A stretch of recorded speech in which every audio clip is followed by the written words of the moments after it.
Eu venho de uma geração cujos pais se casaram virgens ainda, existia muito tabu sexual, existia tabu religioso. E a minha educação foi uma educação machista. Eu era o menino da casa, tinha 4 irmãs, então era uma casa muito feminina. Aí caiu a ficha e falei, meu Deus, quem é a grande heroína dessa família? Não é meu pai, é minha mãe. Tinha um machismo que a gente não sabia, um machismo invisível muito cruel, né? Muito doloroso para as mulheres, que só recentemente a gente veio a perceber. Eu tento passar para os meus filhos um novo mundo, mas nem é muito preciso, porque ao redor deles já é assim. Porque eu, como homem, entendia não é não. Eu nunca fiz nenhum tipo de abuso. O tempo todo a gente tem que refletir, porque a gente é fruto do nosso tempo, e o tempo passa, e o tempo vai se modificando, e a gente também tem que se modificar. Olá, eu sou Paulo Azevedo, e seja bem-vindo, bem-vinda, bem-vinde à primeira parte do episódio 49 do Alma Masculina com o escritor Marcelo Rubens Paiva. Nessa conversa falamos sobre machismo, assédio, preconceitos, relação com as mulheres e muito mais. E para manter desde 2019 este espaço de resistência afetiva, conto com a inestimável parceria de Conrado Góes, Glaura Santos e Vitor Vieira. A nossa ideia aqui é escutar de dentro para fora, para refletir, gerar ideias e abrir diálogos sobre as masculinidades e suas diversas maneiras de estar no mundo hoje para encontros mais viáveis para todo mundo. Se você está nos ouvindo pela primeira vez, existem no mínimo 3 maneiras de ajudar o Alma Masculina. Siga e dê 5 estrelas no nosso perfil no Spotify ou no seu agregador preferido e deixe seu comentário. Indique uma das 50 conversas anteriores que trazem visões diversas das masculinidades para alguém que você goste. Só nesta temporada já passaram por aqui Cláudio Serva, do Prazer Ele, o músico Paulo Novaes, o artista e comunicador Ariel Nobre, só para citar algumas das conversas. E por último, para ajudar a manter o Alma Masculina no ar, participe da nossa campanha de financiamento coletivo, que traz sorteios e benefícios exclusivos para os nossos apoiadores. Foi o nosso convidado do episódio 46, o escritor e músico Tony Bellotto, que indicou o nosso convidado de hoje e a gente vai ouvi-lo para saber por quê. Quem você gostaria de indicar para ter essa conversa aqui e por quê? Eu indicaria, sabe quem? Não sei se você já entrevistou ele, o Marcelo Rubens Paiva. O Marcelo é um cara muito legal, um cara que está muito por dentro dessa questão da masculinidade. Quer dizer, ele é um cara que já escreveu uma peça chamada E aí, comeu? Que é uma desses dizeres machistas mais radicais, né? O cara sai com a menina e no dia seguinte os caras... E aí, comeu? Né? Então ele tem uma visão muito crítica sobre essa questão e ele é muito atento, muito ativo. E ele tem toda uma história de vida muito incrível, né? Quer dizer, ele perdeu o pai que foi desaparecido na ditadura, coisas mais cruéis assim que você pode imaginar. Ele, menino, perde o pai. Depois tem toda a experiência dele com um acidente que deixou ele numa cadeira de rodas. O livro que ele escreveu sobre isso, que foi um best-seller, um dos livros mais sensacionais da literatura brasileira contemporânea. E ele ia adorar, eu acho. Vou te indicar para ele e indicar ele para você. Maravilha. O esquema é apadrinhamento. Você já adiantou o esquema. Você já entendeu como é que é. É a rede do afeto, gente. Quem não entendeu que o esquema é colaboração nessa nova era, tá fora da rede. E hoje eu tô aqui direto de São Paulo e ele também para receber Marcelo Rubens Paiva. Bem-vindo ao Masculina. Boa tarde, boa noite, bem-vindo. Muito obrigado pelo convite. E Bellotto é um doce, né? Um lorde, impressionante. Não existe pessoa mais do bem do que o Bellotto. Aliás, não existe casal mais do bem, mais admirável do que a Malu e o Bellotto, amigos há muitos anos, já trabalhamos juntos, tanto eu e a Malu quanto eu e o Bellotto. Foi um padrinho de responsabilidade, um grande ídolo meu. Desde os anos 80, eu vi os Titãs começando, Sesc Pompeia, aliás, onde eu também comecei. Desde então, nunca mais deixei de seguir, admirar, e curtir, dançar e acompanhar, né? Até recentemente nós trabalhamos juntos numa ópera. E eu e o Hugo Pozzolo fizemos o roteiro da ópera rock que eles fizeram, que infelizmente, acho que por conta da pandemia, as exibições foram interrompidas, mas tomara que volte, porque é um trabalho absolutamente mágico, fantástico. E durante o episódio ele chegou a falar que você mencionou que não tem como abordar nenhum tema se não partir da perspectiva de todas as mudanças que as mulheres provocaram, né? E a gente está super feliz de te receber, Marcelo. Eu tenho certeza que esses minutos que a gente vai ter aqui com você vai ser muito prazeroso. Espero que para você também, porque a gente tem tido encontros muito especiais aqui e acaba que a gente esquece um pouco do relógio e desses problemas todos que a gente está passando nesse papo que a gente vai ter. Como é que você gostaria de se apresentar, Marcelo? Não sei por onde começar. Escritor. Durante alguns anos da minha vida, eu tinha muita dificuldade de me apresentar como escritor. Primeiro porque eu fui formado em roteiro de televisão, a minha faculdade era roteirista, essa era a minha intenção profissional, mas acabei escrevendo Feliz no Velho e acabei entrando para a televisão pela literatura. E ganhei prêmios na televisão, ganhei prêmios na literatura, ganhei prêmios no teatro. Mas eu acho que no começo, quando eu fazia inscrições em preenchimento de fichas, tinha dificuldade de colocar escritor. Eu me via mais como jornalista. O radialista, ninguém sabia exatamente o que era. O radialista, naquela época, parecia um cara que conserta rádio, né? É uma profissão daqueles que estudavam rádio e televisão. Porque eu falei estudavam, porque hoje o departamento de rádio e televisão da USP, que é o qual eu fiz, ele mudou magicamente e brilhantemente para o departamento de audiovisual, porque, na verdade, a televisão está muito mais próxima do cinema e da fotografia do que da rádio. Aí a prova de que cinema e televisão tem que andar junto, caminhar junto, e eu morro de inveja de não ter feito a USP agora, nesses tempos em que entendeu-se isso, e sim na década de 80, quando ainda o pessoal não sacava essa proximidade entre cinema e televisão. Essa nossa área da comunicação e mesmo das artes, da cultura, tem sofrido uma revolução enorme nas últimas décadas, né? Ainda vai sofrer. E essa pessoa que começou falando da dificuldade de se reconhecer como escritor é autor, como ele já disse aqui, do Feliz Ano Velho, Ainda Estou Aqui. Anteriormente a isso tem um livro de crônicas chamado O Homem Ridículo, lançado pela Todavia. Depois antes disso tem um livro chamado Orangotango Marxista, uma gozação em cima desse debate sobre comunismo, marxismo. Antes disso teve o Meninos em Fúria, um livro que eu falo dos anos 80, e aí sim que veio o Ainda Estou Aqui. Nossa, tô defasado. Eu parei no Ainda Estou Aqui. Preciso colocar em dia. Quanto mais a gente escreve, mais a gente escreve. Isso aí é maravilhoso, maravilhoso. É uma mágica que a gente não sabe muito bem explicar. Marcelo, você tem um fã-clube. Quando eu falei que você via no Alma Masculina, minha irmã enlouqueceu, fã incondicional, falou que você era crush dela total. Minha professora de espanhol, você tem um fã-clube de várias épocas e momentos, assim, e isso perpassa muito sua carreira e sua trajetória, e a gente vai falar um pouco sobre tudo isso aqui, porque esse cara múltiplo também é roteirista, dramaturgo, colunista do Estado de São Paulo, pai do Joaquim do Sebastião, filho do deputado Rubens Paiva, como o próprio Belotto aqui adiantou, que foi preso, torturado e morto pela ditadura, e da Eunice Paiva, uma advogada muito respeitada, engajada em lutas sociais e políticas, tornando-se uma das poucas especialistas em direito indígena no país, além de ser uma das figuras mais representativas, uma das principais forças de pressão que culminou na lei que reconhece como mortas as pessoas desaparecidas em razão da participação em atividades políticas durante a ditadura militar, que muitos, como a gente viu ontem, no 7 de setembro, ainda não sabem que existiu nesse país. Marcelo, quais foram suas primeiras referências de masculinidades? Eu não sei exatamente como responder essa pergunta, né? Eu acho que eu nasci num período muito diferente. Os anos 70 e 80 foram mágicos por algumas coisas, mas também talvez eu não conhecesse exatamente o mundo fora da minha bolha, né? Apesar de ser uma bolha bem grande. Eu lembro que nos anos 70 eu venho de uma geração cujos pais se casaram virgens ainda, existia muito tabu sexual, existia tabu religioso.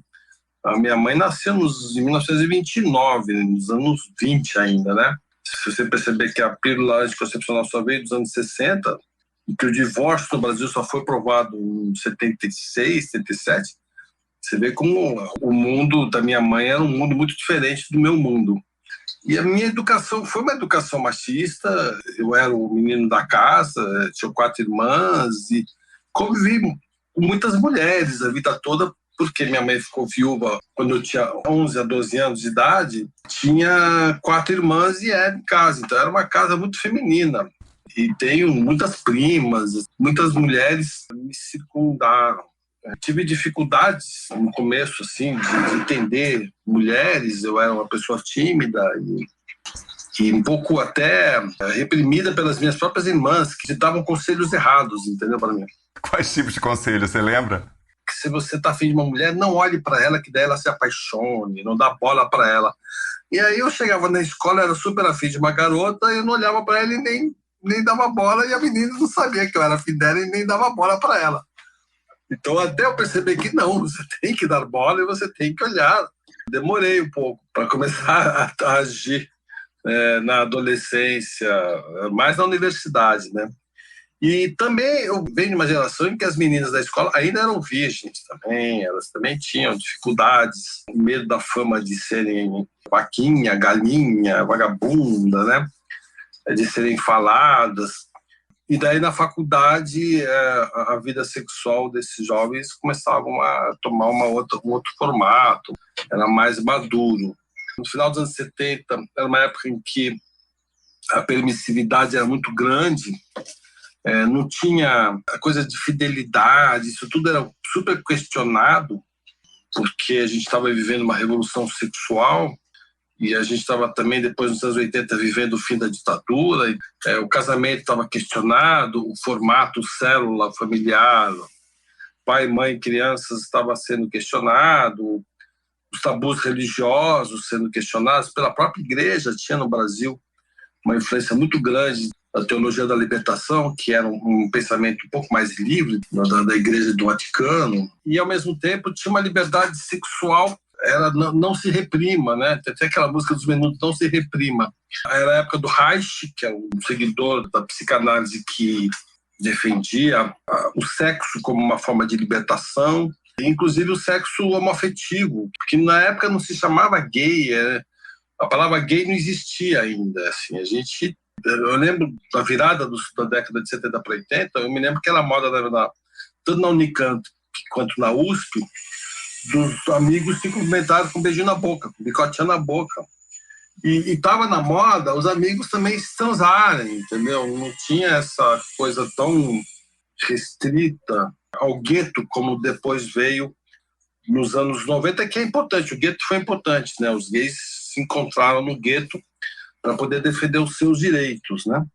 Mas naquela época, apesar de ser uma época machista, certamente era machista, certamente era homofóbica, mas não tinha muito esse... Era a época que Caetano e Gil andavam com saias e roupas femininas, que veio a androginia do Mick Jagger, do David Bowie andava de saia, né? De vestidos lindos, por sinal. Então, nossos ídolos eram ídolos com uma homoafetividade bastante intensa. Tinha a música do Pepeu Gomes, né? Ser um homem masculino. Tinha a música do Erasmo Carlos, né, que é o homem para chamar de seu, enfim. Tinha a música do Gil, Quando Te Beijar na Boca, enfim.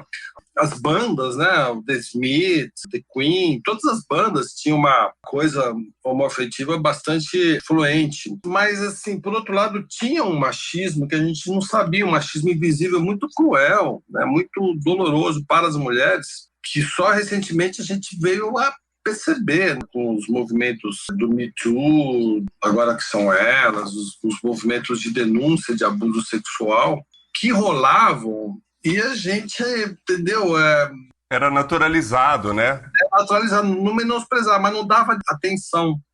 Essa coisa de paquerar a mulher na rua é uma coisa que até eu fazia, entendeu? Assim, como você tá linda hoje. Claro que com o tal do gracejo, né? Eu não falava nenhuma grosseria, tal, mas é algo que a gente achava que era, a mulher gosta de ouvir o gracejo, você é linda. Eu lembro que a minha masculinidade foi reeducada com a mãe dos meus filhos, que é filósofa e é uma feminista bastante ativa. E ela que começou a me ensinar, que nem toda mulher quer ouvir que está linda hoje. Ela está andando na rua, ela não está afim de ficar ouvindo. Eu falei, nossa, é verdade, né? A gente achava que fazer um gracejo era legal para ela. E apesar de eu ter morado em Stanford, que foi o berço na Bay Area, né, em São Francisco, que foi o berço do politicamente correto, exatamente no período em que essa discussão veio à tona, que foi 94, 95, com o estupro do Mike Tyson, com o estupro do prefeito de Washington, Thomas Thompson, não lembro direito agora, mas o principal foi o Mike Tyson. Que, puxa, a mulher foi até o quarto dele, mas ela disse não e ele continuou. Quando eu entrei na Universidade de Stanford, eu recebi um folheto do que era assédio, né? Quando você ouvir um não, você tem que parar. Foi até bonitinho que eu tenho uma amiga minha. Recentemente, ela estava saindo com um americano e ele falava assim, posso abaixar a alça do seu vestido? Pode. Posso abrir seu sutiã? Pode. Posso te beijar no seu pescoço? Pode. Posso pôr a mão nos seus seios? Pode. Aí ela me falou, ele é tão fofo, ele ficava perguntando tudo. Eu falei, ele não é fofo, ele está seguindo a lei. Ele foi educado, minha querida, né? Foi educado a seguir a lei. Se por acaso você dissesse não, aí ele tinha que parar, que é exatamente como se define um assédio sexual. Não é não, né? Tanto que é o lema da luta contra o assédio sexual e que está pautando os dias de hoje, nos carnavais, não é não.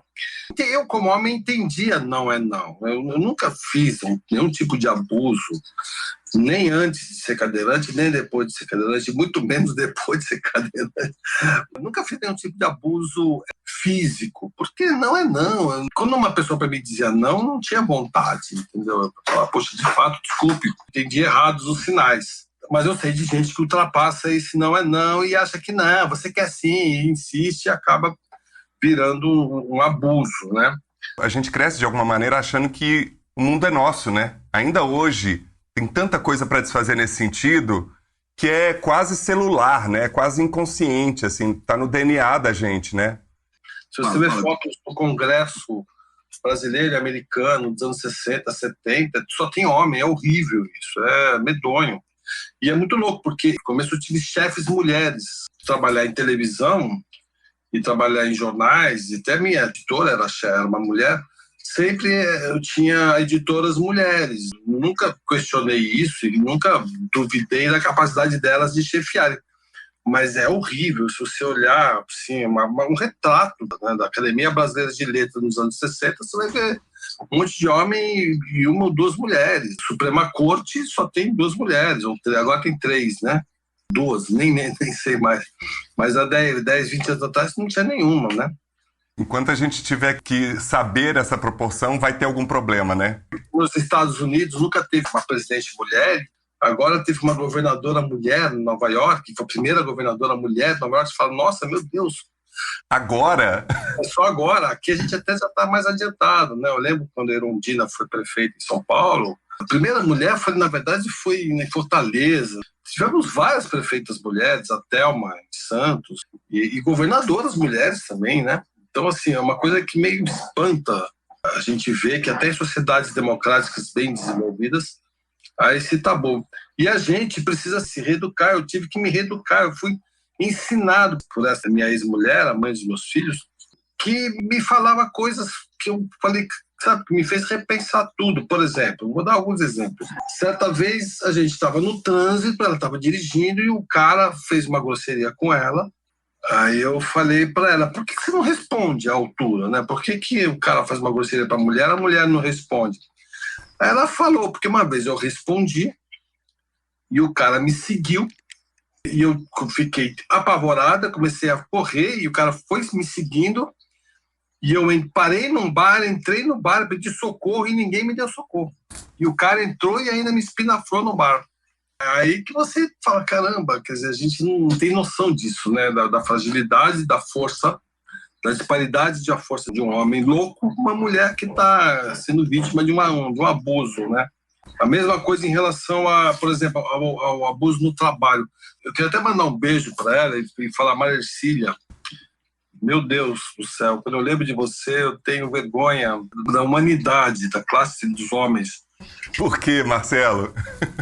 A Maricília, ela era a jornalista mais especialista em internet dos anos 90, uma das mulheres mais bonitas que existiam no prédio da Folha de São Paulo.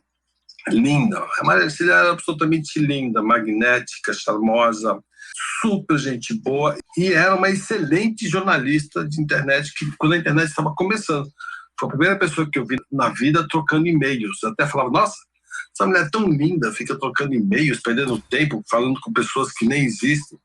E a Maricília, ela ficava numa mesa bem na entrada da redação da Folha de São Paulo. O setor de internet era tão pequenininho que era só ela. E todo mundo que entrava na redação, cultura, cidade, esportes, política, economia, parava na mesa dela e, Maricília, né? Convidavam ela para sair e tal. E ela, no maior carinho do mundo, com a maior paciência do mundo, tentava jogar o jogo do machismo, né? Assim, tentando se livrar daquela coisa inoportuna. Me pergunta assim, por que a gente tinha que falar com ela, entendeu? Por que tinha que parar? Ela está trabalhando, ela está concentrada. Só porque ela é bonita, entendeu? E todo mundo tentando, sabe, alguma coisa dela. É uma coisa horrorosa. Maricília, se você um dia estiver me ouvindo, um grande beijo para você. Ela está bem, ela tem filhos, nunca pareceu demonstrar nenhum tipo de raiva em relação a isso. Eu, hoje em dia, percebo como foi chato para ela trabalhar ali naquele lugar. O jornalismo era um lugar de muito assédio, né? Eram pessoas que ficavam noites em claro, né? Vivendo um horário muito insano, porque de madrugada que você trabalha, né? Tendo que, às vezes, ficar até de manhã para rodar o jornal. Tudo é ao contrário, né? Enquanto as pessoas estão dormindo, a gente está lá na redação, frequentando ambientes que só ficam abertos de madrugada, que são ambientes frequentados pelos párias sociais, né? Circulando entre muita gente também, né? Prostitutas, e circulando muita gente de muito poder, né? E, ao mesmo tempo, de muita troca de intimidades, de confidências. Então, assim, havia muita confusão com a energia profissional misturando com a energia sexual, né? Com a energia do assédio e tal. Hoje em dia isso mudou, graças a Deus. As gerações mais novas, acho que não permitem mais que isso aconteça, nem as mulheres permitem mais. Mas é algo que veio à luz para mim, para lembrar da Maricília, assim como de outras profissionais, que também tinham que lidar com esse tipo de... Tinha uma garota na Folha de São Paulo, não vou falar quem é, hoje em dia ela é super conhecida, que entrava e todo mundo... Ela era muito menina, ela era linda, e todo mundo tinha uma queda por ela. Ela era minha amiga. E aí eu lembro das pessoas, coisa linda, sempre, sabe? E isso que você teve 4 irmãs, né? De alguma maneira tem isso. Eu tenho 2 irmãs mais velhas, sempre tem esse paralelo que você fala, nossa, se fosse com uma irmã...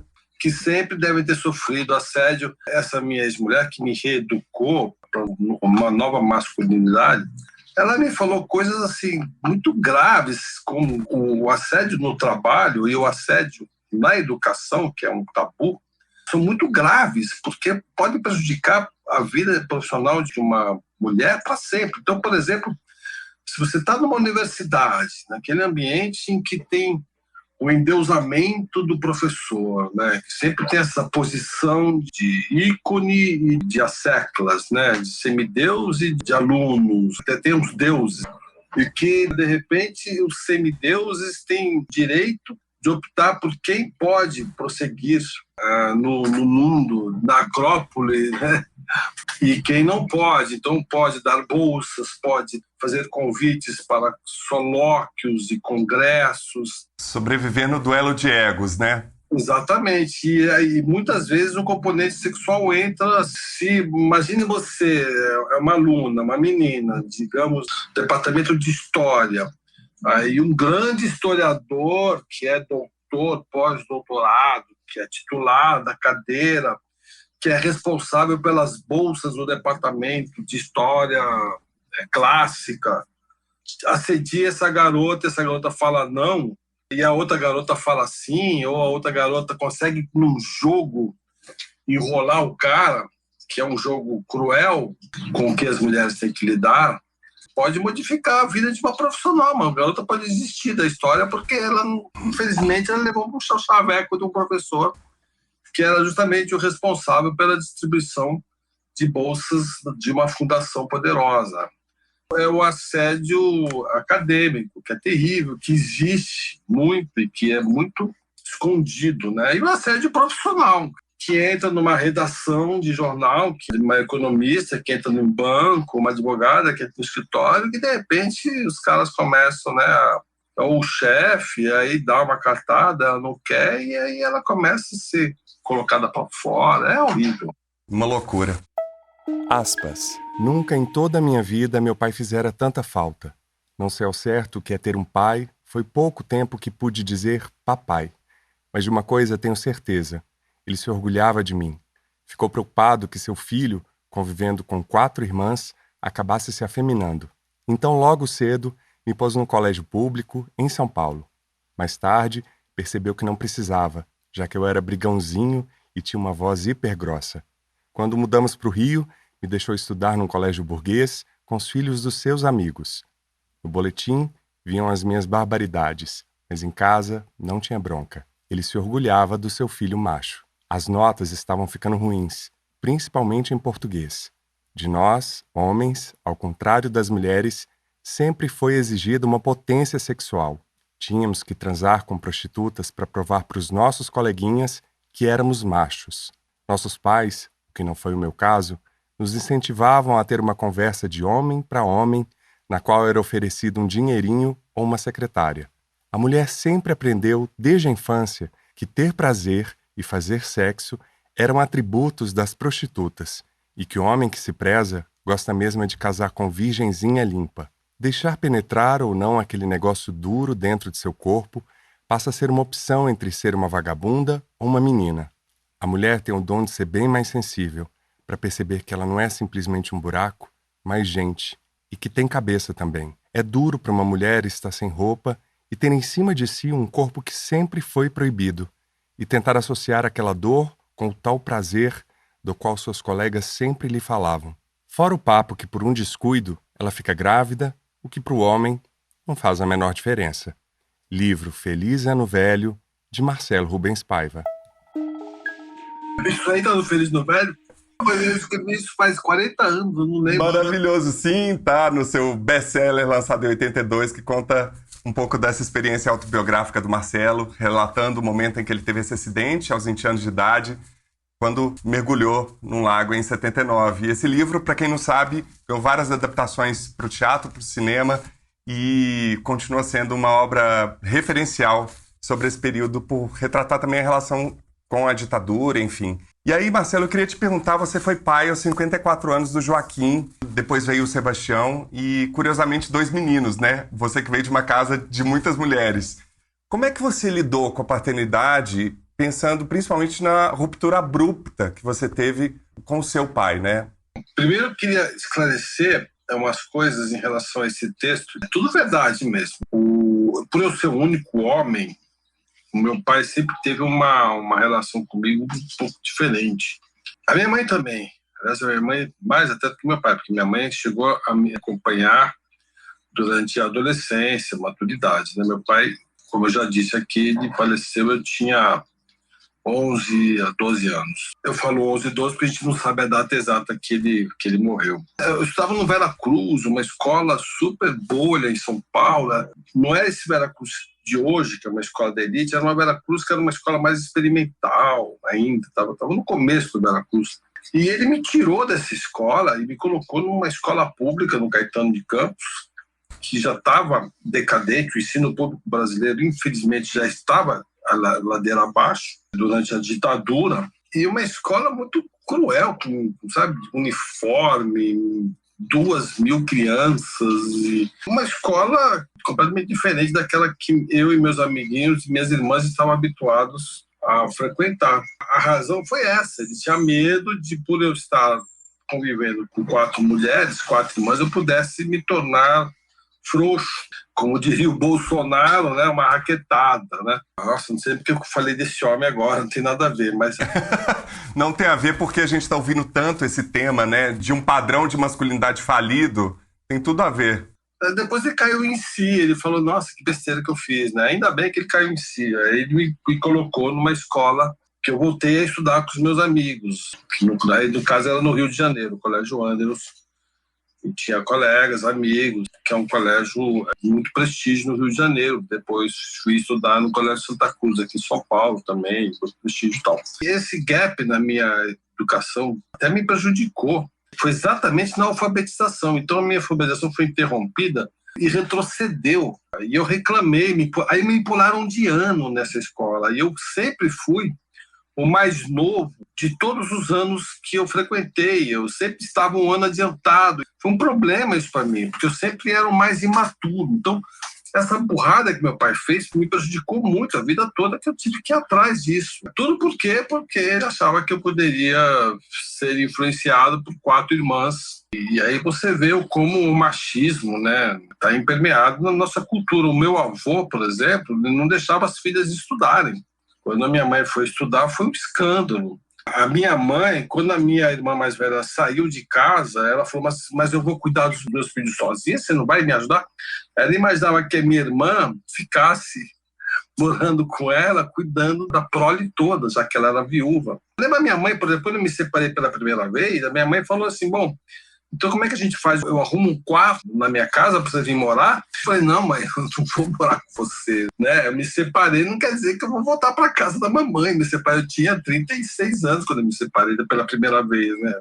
As mulheres também reproduzem o machismo, já incondicionalmente, né? Minha mãe era muito machista, muito machista. Essa história que eu acabei de contar, que eu falei, ela realmente é 100% real. Quando eu tive filhos com essa mãe mais contemporânea, essa filósofa que me reeducou, me mostrou o mundo de uma nova masculinidade, me ensinou o que é lugar de fala. E eu tentei passar, mas não precisa.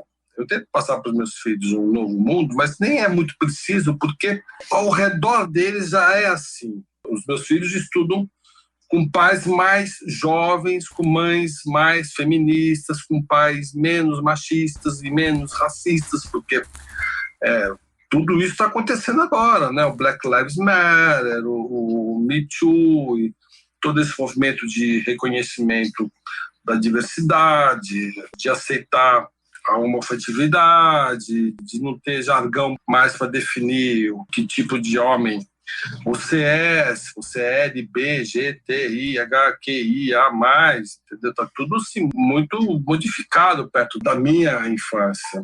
Claro que eu ajudo, por exemplo, eu tenho um filho que gosta de pintar as unhas, ele sempre pintou as unhas. Até o motorista da avó uma vez falou assim, você tá de unha pintada, isso é coisa de menina. Eu dei uma bronca no cara. E ele veio me perguntar, por que o cara falou que é coisa de menina? Eu falei, mentira dele, porque o cara é burro. Eu falei, é burro, entendeu? E meu filho gosta de filme de princesa, e tem coleguinha dele que vai de vestido para a escola. Tem uns que vão até de calcinha, porque acha mais confortável. E é mesmo calcinha, mais confortável que cueca, né? Eu já andei de saia, eu acho que estou esperando esse momento em que o tabu da saia seja eliminado de vez, porque para mim seria uma facilidade enorme. Eu já vi homens andando de saia plisada, que acho lindo, saia plisada. Aqui, na avenida aqui do meu bairro, Avenida Heitor Penteado, eu vi 2 caras andando com uma saia plisada, assim, lindo, coisa linda, super confortável, entendeu? Assim. Na pandemia eu aderi às caftas, que é maravilhoso, né? Que é um símbolo de masculinidade no Oriente, né? Que é extremamente machista, mas aqui, se a gente andar com isso na rua, pode ser apedrejado por algum fascistoide, né? Nossa, e para um cadeirante andar de saia é a melhor coisa do mundo, porque qualquer coisa você abana. Marcelo, tô com você para lançar essa moda, porque é conforto, gente, conforto. Eu comecei a andar de saia, vou ver, acho que como cadeirante, né, velho, acho que vai todo mundo me respeitar. E artista, né? Ele é artista. Uma coisa da calça é uma coisa insana. Tudo bem que mini saia aí pega mal, porque a gente tem aquelas 2 bolas que ficam pra fora. Não vai ficar muito bonitinho, não, aquelas bolinhas. Mas se for bem murcha, assim, aquela bola, né, bem caída, assim, aquele sininho caído. A mini saia é uma coisa que eu prefiro, né?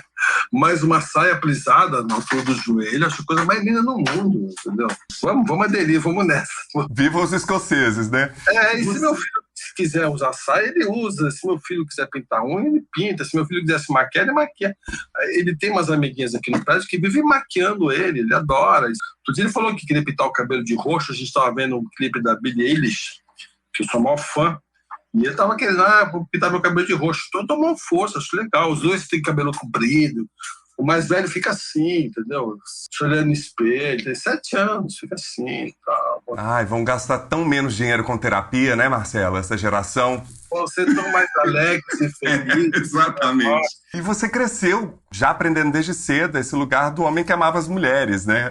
Do homem que entende as mulheres, que tem uma relação com elas muito estreitas. Em entrevista, você já falou da sua relação com as suas amigas mulheres, inclusive do machismo de alguns amigos em relação a essas suas relações com elas. E você passou por uma revisão dessa figura paterna heróica para uma revisão desse lugar heróico na sua família para o lugar da sua mãe, no Ainda Estou Aqui, e que também vai ser adaptado para o cinema pelo Walter Salles. Como é que foi esse processo? Trazer a mãe para esse lugar heróico que a gente dificilmente reconhece, inclusive num país que tem sua maior parte da população formada por mulheres, que tem muitas mães solo, né? Mais de 500 mil crianças sem o pai na certidão. O que saiu dessa sua mirada? Da minha própria mãe, quer dizer, ela que me ensinou aos poucos a se posicionar.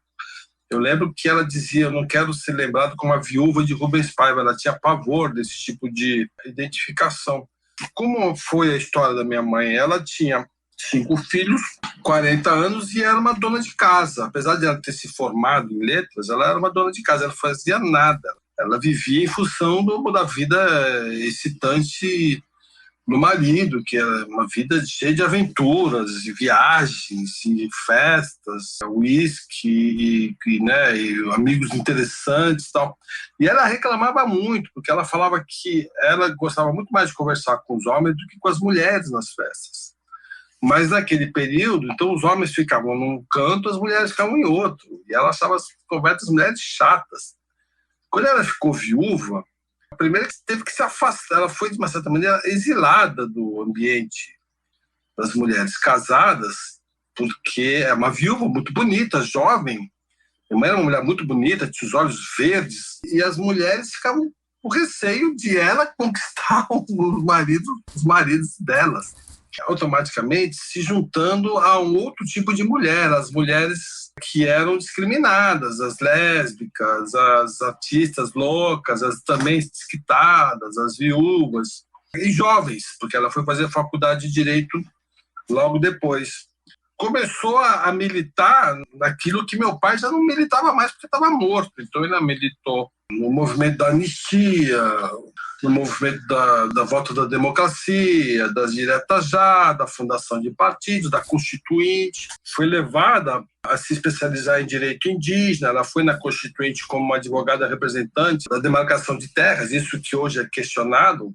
Inclusive, virou conselheira do Banco Mundial para questões de demarcação de indígena e conselheira de índios de outros países, apaches e peruanos. E começou todo um movimento completamente de luta independente da viúva de um caçado, de um deputado político desaparecido.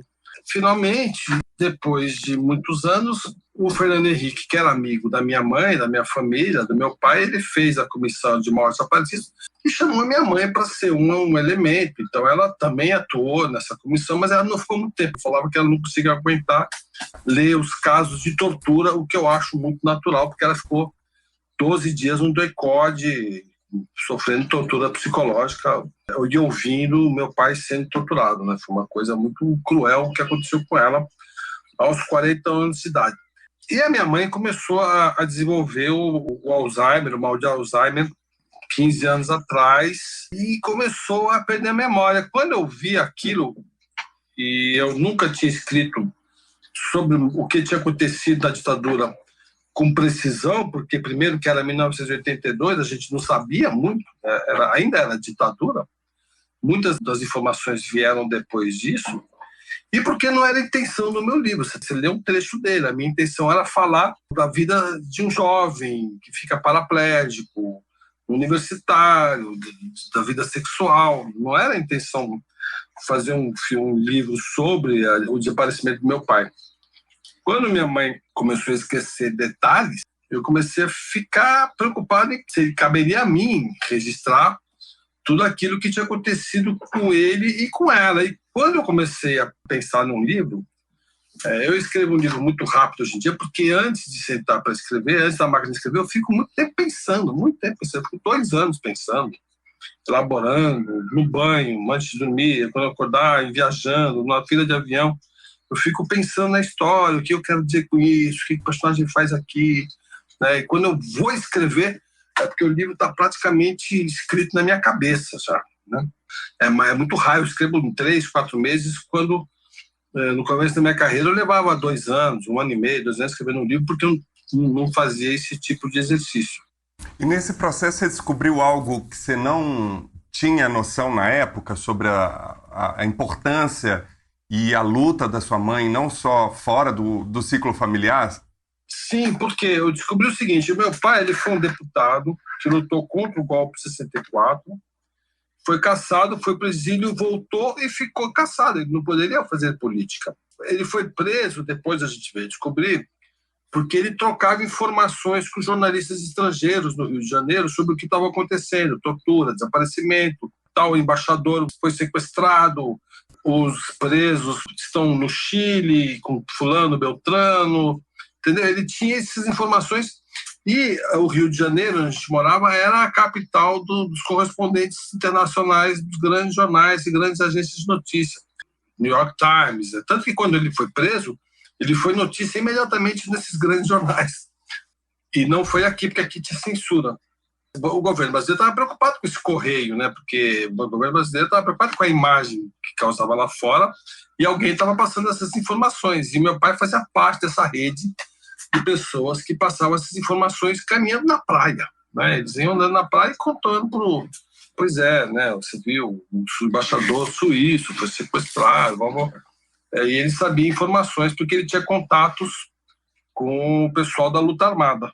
Só que, então, se você pensar na participação da ditadura do meu pai, foi apenas no golpe de 64, quando ele tentou montar uma resistência, que foi infrutífera, e nesse caso de passar, ser um correio das informações.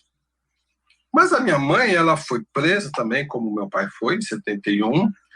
Ela lutou pelo habeas corpus de presos políticos, que era proibido pelo Ato Institucional número 5.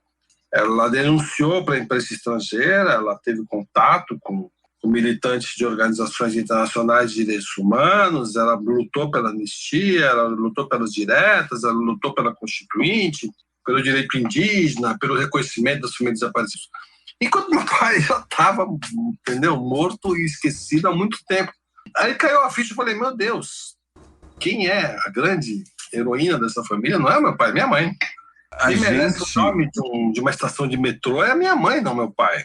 Meu pai é um símbolo, mas a minha mãe é a verdadeira política dessa história, entendeu? É quem realmente enfrentou sozinha, cara. E é muito curioso que a questão da coragem e da relação com a justiça é muito ainda associada aos homens, né? Sendo que as mulheres têm um papel e um apagamento histórico gigantesco. Total. Tiveram mulheres que, de fato, assumiram o papel de viúva, né? Que não tinham condições para reagir, mas tiveram mulheres fantásticas que reagiram, que brilharam mais do que seus maridos. Quer ver um exemplo? Lígia Fagundes Telles, que era amiga da minha mãe. Era mulher do grande crítico literário, crítico de cinema, mas ela era uma escritora de um talento inegável. Tanto que hoje ela era da Academia Brasileira de Letras. Mas sempre foi conhecida como a viúva de Paulo Emílio Salles Gomes. Mas não, hoje em dia a Lígia Fagundes é muito maior do que Paulo Emílio Salles Gomes, apesar de Paulo Emílio ter sido também um gigante no mundo da teoria de comunicações. E aí muitas mulheres se sobressaíram. A família do Herzog mesmo, que tem a Fundação Herzog, que é uma fundação de direitos humanos muito importante, que dá prêmios jornalísticos, bolsas, também se sobressaltou. Fora do mar. Marcelo, você já se sentiu como peixe fora d'água, inadequado? Você já se sentiu fora do mar? Muitas vezes. Muitas vezes. Hoje em dia eu me sinto um cara ultrapassado, hétero, branco, velho. Entendeu? Você sabe que, por exemplo, Uma vez um cara me perguntou na rua assim, Marcelão, e aí, cara, não sei o quê, vai começar a flip, aí você vai pra flip? Eu falei, não, esse ano não, né? Ah, você não é negro, né? E nem mulher. Eu tomei um susto. Primeiro era homenagem ao Lima Barreto. E a bancada de convidados era maciçamente de escritoras negras mulheres. E eu já fui 2 vezes na Flip. Eu falei para ele assim, meu amigo, tá na hora das mulheres, as mulheres negras e os negros se posicionarem, se mostrarem. Chega, né, dessa cultura branca. Então, assim, eu me sinto bem hoje em dia, ultrapassado. Não sou um cara de muito Instagram e Facebook, não entendo de Instagram, não sei qual é a graça de Instagram.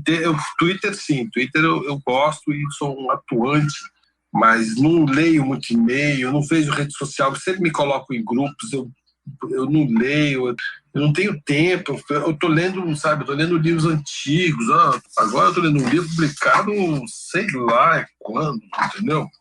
Não fico lendo no Instagram, entendeu? Com a crise climática, então, a gente está vendo que o tempo é curto mesmo, né? Exatamente. Eu, por exemplo, eu tenho caderno. Eu não consigo ter álbum eletrônico. Eu tenho caderno mesmo, sabe? Anotações. Eu sou um cara tecnológico, veio de tecnologia, fui um dos primeiros escritores a usar computador, e-mail e tal. Tem um site de cursos online, né? O Bora Saber. Mas não sou, assim, tão dentro das redes como outras pessoas são.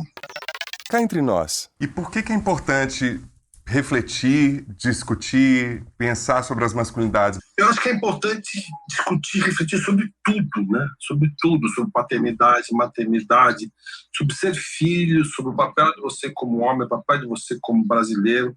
O tempo todo a gente tem que refletir, porque a gente é fruto do nosso tempo e o tempo passa e o tempo vai se modificando e a gente também tem que se modificar. Eu vejo esse movimento da direita conservadora, para mim, é um evidente saudosismo de uma sociedade conservadora cristã, machista, homofóbica. Todos esses valores vindo à tona. Para mim, como diz a Maria Homem, esse movimento aí é recalque do hétero branco. Pessoas que não conseguem, por exemplo, a cota na faculdade. Nossa, quer coisa mais justa do que a cota da faculdade? Depois de você ter trazido para o Brasil 4 milhões de escravizados, escravização que acabou 130 anos atrás, 140 anos atrás, ontem, na curva da história, mas que merece, né, você ter agora as mesmas oportunidades a todos, né? E a oportunidade de ascensão social de indígenas, negros, deficientes. Então, eu acho que a gente tem que refletir o tempo todo sobre o nosso papel do que a gente é na sociedade, o que a gente é na nossa família, dentro de casa, como homem, como amante, como cristão ou não. Todo homem é um animal político, já diria Aristóteles. A gente está fazendo política o tempo todo, né? Precisamos ficar atento a isso. Super atentos. Agora mais do que nunca, né? Rever essa onda dessa maneira e você vê essa elite branca, de alguma maneira, querendo continuar apartando, né? E dividindo e marginalizando as mulheres, os negros, os LGBTQIs, enfim, é surreal. Escuta aqui. E o que você tem de dicas pra gente, Marcelo, relacionado à nossa conversa? Eu acho muito útil a leitura do livro volume 1 e volume 2 de Escravidão, do Laurentino Gomes, que eu acabei agora. É muito interessante, porque você reflete sobre a história brasileira, você entende a história brasileira através da escravidão, né? Por que o Brasil é assim? Estou aguardando ansiosamente o número 3.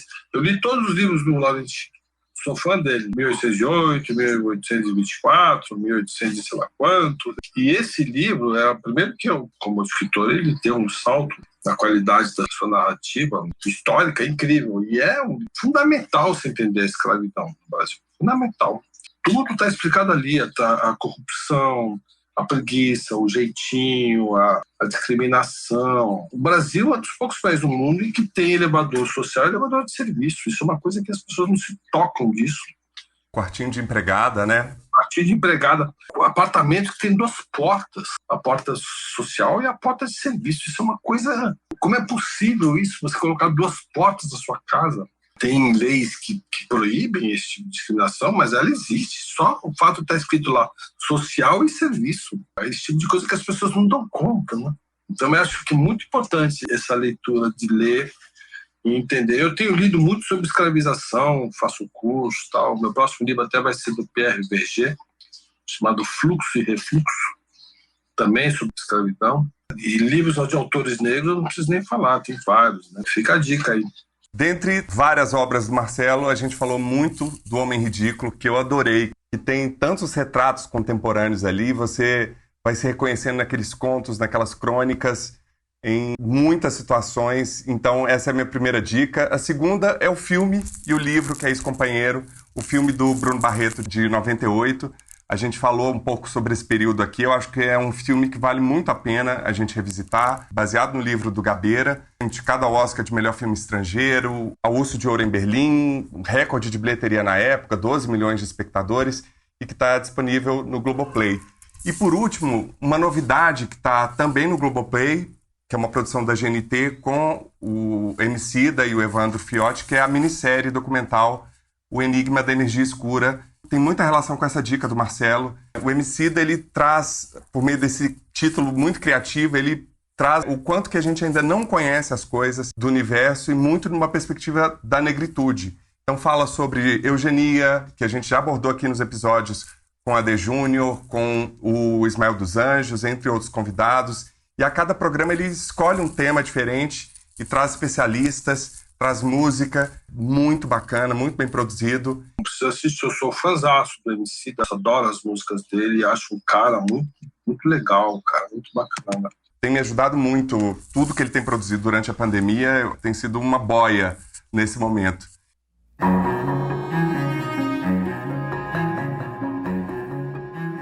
E não perca a segunda e última parte dessa conversa na próxima semana. Marcelo Rubens Paiva fala sobre novas referências de masculinidades, humor, os preconceitos contra os deficientes, além de comentar o Aspas, indicar um novo convidado e muito mais. Siga as nossas redes sociais no Twitter e no Instagram @almasculina e se inscreva no nosso canal no YouTube. Também visite nosso novo site e conheça todos os episódios na íntegra, além da transcrição do Aspas, lugares comuns e as dicas do Escuta Aqui. Anote aí, www.almasculina.com.br. Comente, compartilhe os posts e leve a Almasculina para mais gente. E colabore para manter o Almasculina no ar por meio da nossa campanha de financiamento coletivo.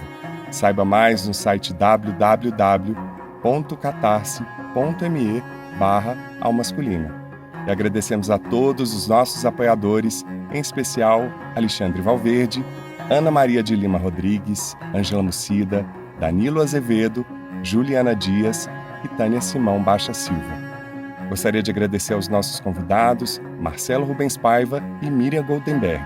E também não posso deixar de agradecer Tony Belotto, Soraya Azevedo e a todas as pessoas que acompanharam a gravação ao vivo deste episódio pelo nosso canal no YouTube. Acompanhe as próximas. O Masculino é feito graças a Conrado Góes, na trilha sonora original e mixagem, @Conza01, Glaura Santos na identidade visual e arte, @Glaura Santos, Vitor Vieira nas fotos, @Vitor Vieira Fotografia, e eu, Paulo Azevedo, na idealização, roteiro, edição e apresentação, @Paulo Azevedo Oficial. Esse podcast é realizado pela Concultura. E você que nos deu o prazer da sua companhia até aqui, muitíssimo obrigado e até semana que vem.